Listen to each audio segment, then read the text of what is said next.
మిలిటరీలో జరుగుతున్న పరిణామాలు ప్రపంచ దేశాలను విస్మయానికి గురిచేస్తున్నాయి. షీ జిన్పింగ్ కు అత్యంత ఆప్తుడు, చైనా సైన్యంలోనే నంబర్ 2 హోదాలో ఉన్న జనరల్ షాంగ్ యూక్సియాపై విచారణ ప్రారంభం కావడం ఇప్పుడు అంతర్జాతీయ స్థాయిలో చర్చనీయాంశంగా మారింది. నిజానికి షాంగ్ యూక్సియా జిన్పింగ్ చిన్నప్పటి నుంచి స్నేహితులు కావడంతో తన సొంత మనిషిని జిన్పింగ్ ఎందుకు టార్గెట్ చేశారనే చర్చ జోరుగా సాగుతోంది. షాంగ్ యూక్సియాపై వస్తున్న ఆరోపణలు చాలా తీవ్రమైనవి, విస్మయం కలిగించేలా ఉన్నాయి. చైనాకు చెందిన అత్యంత రహస్యమైన అణు ఆయుధాల డేటాను ఆయన అమెరికాకు లీక్ చేశారని వాల్ స్ట్రీట్ జర్నల్ వంటి అంతర్జాతీయ మీడియా సంస్థలు కోడై కూస్తున్నాయి.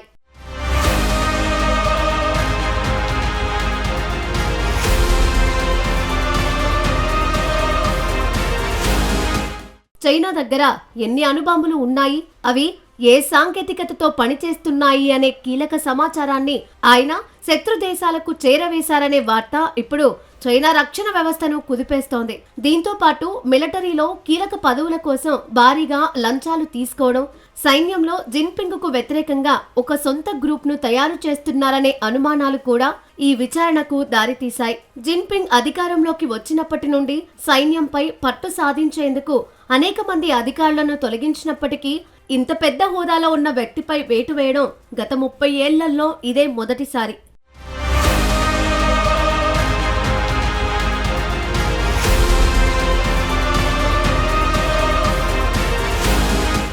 ఇటీవలే చైనాలో సైనిక తిరుగుబాటు జరిగిందంటూ సోషల్ మీడియాలో వచ్చిన పుకార్లకు ఇప్పుడు జరుగుతున్న ఈ విచారణకు ఏదో ఒక బలమైన లింక్ ఉందని రాజకీయ విశ్లేషకులు భావిస్తున్నారు. సరిహద్దుల్లో ఎప్పుడూ భారత్తో గొడవపడే చైనా సైన్యంలో ఇలాంటి అంతర్గత విభేదాలు రావడం గమనార్హం. చైనా మిలిటరీ నాయకత్వంలో ఇలాంటి అస్థిరత కలగడం భారత్కు కూడా వ్యూహాత్మకంగా చాలా కీలకమైన అంశం.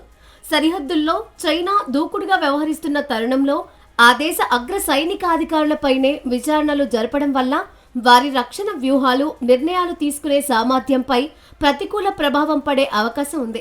ఏది ఏమైనా తన సొంత అణు రహస్యాలనే కాపాడుకోలేకపోయిన చైనా ఇప్పుడు ఈ సంక్షోభం నుండి ఎలా బయటపడుతుందో వేచి చూడాలి.